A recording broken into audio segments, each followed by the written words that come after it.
नमस्कार, मैं हूं मनोज श्रीवास्तव और आपकी कमाई बढ़ाने वाला पर्सनल फाइनेंस का हमारा खास शो योर मनी लेकर एक बार फिर से आपके सामने हाजिर हूं। जिंदगी के हर कदम पर पैसों की जरूरत तो पड़ती ही है, तो इसके लिए प्लानिंग है ज़रूरी। योर मनी में हम आपको ना सिर्फ बचत करना बताते हैं, बल्कि अपनी बचत पर मोटा मुनाफा कैसे कमाया जाए ये गुर भी हम आपको सिखाते हैं, ताकि आप जिंदगी के हर गोल को अच्छे से पूरा कर सकें। अगर आप भी योर मनी में सवाल पूछना चाहते हैं तो हमें ईमेल कर सकते हैं। आईडी है mf@moneycontrol.com और आप हमें 7045220000 पर अपना सवाल व्हाट्सएप भी कर सकते हैं। इसके अलावा योर मनी फेसबुक और ट्विटर पर भी लाइव है, आप यहां भी अपना सवाल भेज सकते हैं।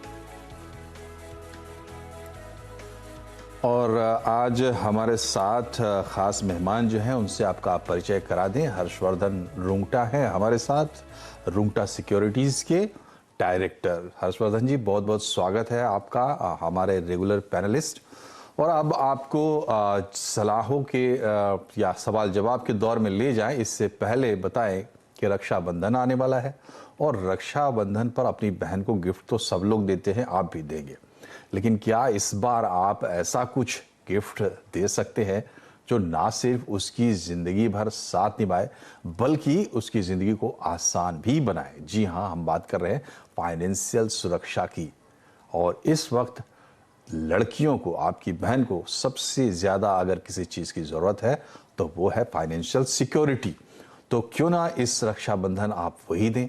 आप चाहे तो उसके हायर एजुकेशन के लिए बचत प्लान खरीद सकते हैं, या फिर उसके लिए हेल्थ इंश्योरेंस का गिफ्ट दे सकते हैं। और भी इस तरह के तमाम एसेट्स हैं जिनको आप इस रक्षाबंधन अपनी बहन को गिफ्ट कर सकते हैं। हर्षवर्धन जी, क्या राय है आपकी? वेल मनोज जी, आपने एकदम सही कहा कि हम जब भी ऐसी कोई त्योहार आता है जिसमें हम एक गिफ्ट देना चाहते हैं, तो क्यों ना हम ऐसा कोई गिफ्ट दें जहां पे हम उन्हें एक लॉन्ग टर्म फाइनेंशियल सिक्योरिटी भी दे सकें। तो जहां हम बात करते हैं फंक्शन की, जहां पे एक्चुअली रक्षाबंधन का जो राखी बांधी जाएगी, उस समय तो देखिए आपको ये प्रोडक्ट देके तो काम नहीं आएगा, उस समय तो आपको कोई ना कोई गिफ्ट देना ही होगा अपनी बहन को। लेकिन एक जो सुरक्षा पॉइंट ऑफ व्यू से हम बात करते हैं, तो ध्यान रखिए कि कभी भी हम किसी भी इंसान की वेलबींग चाहते हैं तो दो तरीके की वेलबींग होती है। एक है ऑफकोर्स इमोशनल वेलबींग और एक है फाइनेंशियल वेलबींग। तो इमोशनल वेलबींग तो वो हो गया जब आप उनका ध्यान रखते हैं, उनके साथ उनको एक इमोशनल सिक्योरिटी देते हैं। लेकिन फाइनेंशियल सिक्योरिटी की जब बात आती है तो उसका मकसद क्या होता है? वो ये होता है कि आगे जाके कभी भी कोई अनसर्टेनिटी आए तो उस समय उनके पास सफिशिएंट रिसोर्सेज होने चाहिए ताकि वो अपना ध्यान रख सके। अब हम इंश्योरेंस की अगर स्पेसिफिकली बात करें, तो इंश्योरेंस में क्या है कि बहुत सारी ऐसी बीमारियां होती हैं जिनको हम अवॉइड नहीं कर सकते, और वो जब होती हैं उनका ट्रीटमेंट का जो कॉस्ट होता है, उसके लिए एक अच्छी ट्रीटमेंट का एक्सेस होने के लिए हमारे पास सफिशिएंट फाइनेंशियल रिसोर्सेज होने चाहिए।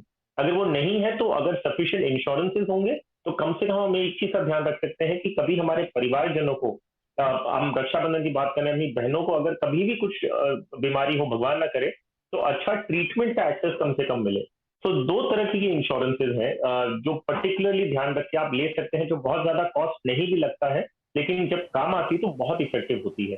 तो एक है मेडिक्लेम इंश्योरेंस। तो मेडिक्लेम जो हम समझते हैं वो यही है कि जब हम हॉस्पिटलाइजेशन, कभी कुछ हॉस्पिटल में भर्ती होना पड़ा कोई ट्रीटमेंट के लिए, तो आपके पास सफिशिएंट कवर हो ताकि अच्छे से अच्छा ट्रीटमेंट मिल सके। ट्रीटमेंट तो देखिए हर तरीके का कहीं ना कहीं आपको मिल जाएगा, लेकिन एक अच्छा ट्रीटमेंट आप देना चाहते हैं तो उसका खर्च लगता है। तो उसके लिए आपको एक अच्छी मेडिक्लेम होने की जरूरत है, और ज्यादा महंगा भी नहीं है। अगर आप 50 लाख का इंश्योरेंस की अगर सोचते हैं लेने का, तो उसका सालाना अगर सुपर टॉपअप ऐड करते हैं तो सालाना कॉस्ट उसका करीबन 13,000 रुपए में आपका काम हो सकता है। जी। तो एक है मेडिक्लेम। दूसरा है जो लेने की बहुत ज्यादा जरूरत होती है, स्पेसिफिकली जब हम वुमेन की बात कर रहे हैं, तो वो है कैंसर रिलेटेड पॉलिसी। तो ये डिफाइंड बेनिफिट कैंसर पॉलिसीज होती हैं। और विमेन हम जानते हैं कि अलग अलग कैंसर के लिए बहुत ज्यादा ससेप्टेबल होती है, कि उन्हें कैंसर होने के चांसेस बहुत ज्यादा होते हैं एज कम्पेयर टू मेन।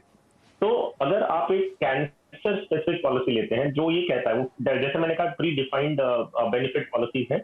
अगर भगवान ना करे कैंसर डिटेक्ट होता है, तो कैंसर डिटेक्ट होने पे ही आपको लमसम पेमेंट कर दिया जाता है। तो इसका अगर हम उदाहरण लें तो करीबन 50 लाख की पॉलिसी का आपका सालाना खर्च करीबन 8,000 रुपए के आसपास आता है, अगर हम 30 साल के कोई वुमेन की बात करें तो। जी।